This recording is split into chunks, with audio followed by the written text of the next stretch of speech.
Hello students, kalau kalian nonton video ini berarti kalian udah deket-deket masa-masa akhir kuliah kalian alias kalian udah mau sidang.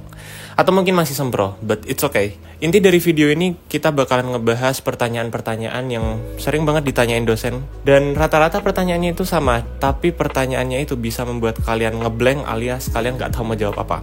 So, without further ado, mari kita langsung bahas aja pertanyaan-pertanyaan yang sekiranya muncul. Oke, yang pertama adalah kenapa kamu memilih judul ini? Itu adalah pertanyaan yang sebenarnya paling basic ya, dan pastinya kalian juga punya beberapa alasan yang mungkin cukup kuat dan juga logis untuk memilih penelitian itu. Tapi ketika ditanyain, kalian nggak tahu gimana cara jawabnya. Ya, jadi kenapa kamu melakukan penelitian ini? Kamu bisa jawab dari dua sisi ya. Yang pertama adalah dari sisi personal kamu gitu ya. Itu membuat seolah-olah kayak kamu peka dengan dunia ini gitu ya. Jadi kayak kamu bisa jawab dengan, karena saya familiar dengan topik ini sehingga saya melihat isu ini sebagai masalah yang kemudian layak mendapatkan perhatian, atensi, dan pembaruan. Nah, itu bisa kalian jawab seperti itu. Atau kemudian kalian juga bisa lihat dari sisi akademik juga ya. Jadi kalian misalnya melihat atau meneliti karena penelitian tentang ini jarang dilakukan dan tidak banyak peneliti yang menaruh atensi pada topik ini. Itu juga bisa dijawab. Kamu harus menjawab dengan masalah ya, karena penelitian intinya itu terletak pada masalahnya. Yang kedua adalah kenapa penelitian kamu ini penting sih untuk dilakukan ya. Jadi ini adalah pertanyaan juga yang cukup menjebak karena pastinya kalian perlu menjawab dengan hati-hati. Jangan sampai kalian ngeblank lagi. Jadi ketika ditanyain kenapa penelitian kamu penting, cukup jawab bisa dari sisi kebaruannya, baik kebaruan secara teoretis atau kebaruan secara praktis gitu ya. Apakah ini akan memunculkan sebuah novelty? Ya, itu harus kalian cari tahu. Yang kedua, ini adalah kasus atau masalah real ya, besar ya. Jadi skopnya cukup mempengaruhi orang-orang ya kan, sampelmu banyak. Nah, itu bisa juga menjawab kenapa penelitian kamu penting, karena ini mempengaruhi banyak orang. Jadi kalian bisa berangkat dari dua masalah itu dulu. Itu yang paling simpel, nggak usah kepikiran yang aneh-aneh dulu. Jawab dari dua hal itu. Kemudian kalau kalian kepikiran mungkin ada beberapa hal yang penting lagi, itu bisa kalian spotlight juga ya. Ya, jadi yang pertama ada novelty-nya, itu penting, dan juga ini bermanfaat bagi banyak orang ya, karena penelitian ini, masalah ini dirasakan oleh banyak orang. Yang ketiga, kenapa kamu memilih teori ini ya? Nah, ini cukup rumit juga sebenarnya ya. Kelihatannya simple tapi sebenarnya nggak sesimpel itu juga. Kenapa? Karena kebanyakan teman-teman gue tuh jawabnya, kenapa kamu milih teori ini? Lah, kan topiknya seperti ini, teorinya cocoknya ini.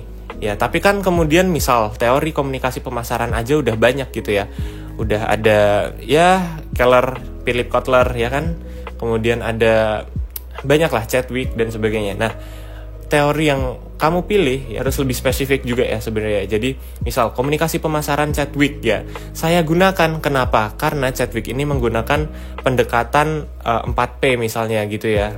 Kemudian kayak 4P ini menjelaskan tentang topik-topik ini gitu. Jadi reasoning bukan kemudian jawaban gampang gitu ya. Bukan jawaban yang kayak karena gue komunikasi pemasaran ya teori gue komunikasi pemasaran pak gitu loh. Itu harus kalian jabarin lagi gitu. Dan teori kan gak cuma satu, pasti banyak juga kan teori-teori kalian. Jadi pastikan kalian juga menjawab kenapa setelah komunikasi pemasaran ya, misalnya setelah komunikasi pemasaran kenapa kalian menggunakan teori consumer behavior. Kalian harus bisa menjembatani itu ya. Jadi misal saya menggunakan teori consumer behavior itu sebagai layer kedua dari teori komunikasi pemasaran karenanya apa gitu. Misalnya karena kalian meneliti tentang perilaku konsumen menggunakan aplikasi A gitu, atau perilaku konsumen ketika berbelanja di supermarket B. Ya, itu adalah alasan-alasan atau jawaban yang bisa kalian gunakan ketika kalian ditanyain kenapa pakai teori ini. Nah, dan yang terakhir yang cukup sering ditanyakan tetapi juga kalian sering luput adalah gimana kamu bisa menyimpulkan seperti ini? Gak bisa kamu jawab dengan kan penelitiannya seperti ini pak gitu ya. Jangan, itu ngawur itu ya.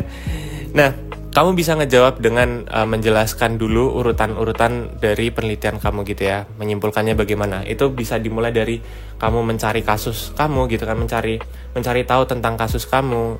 Ini tentang apa sih ya kan, fenomenanya bagaimana, masalahnya bagaimana, atau keunikannya bagaimana. Ya, kamu taruh di kalimat pertamamu dulu ya. Misal aku melihat studi UI UX ini sebagai hal yang jarang dipelajari dalam ilmu komunikasi. Itu landasannya. Kemudian kita tarik ke teori. Nah, kita menggunakan teori ini, Pak. Kita menggunakan teori bibliometric analysis misalnya. Kita menggunakan teori ini untuk melihat apakah benar studi UI UX ini memang jarang dipelajari begitu.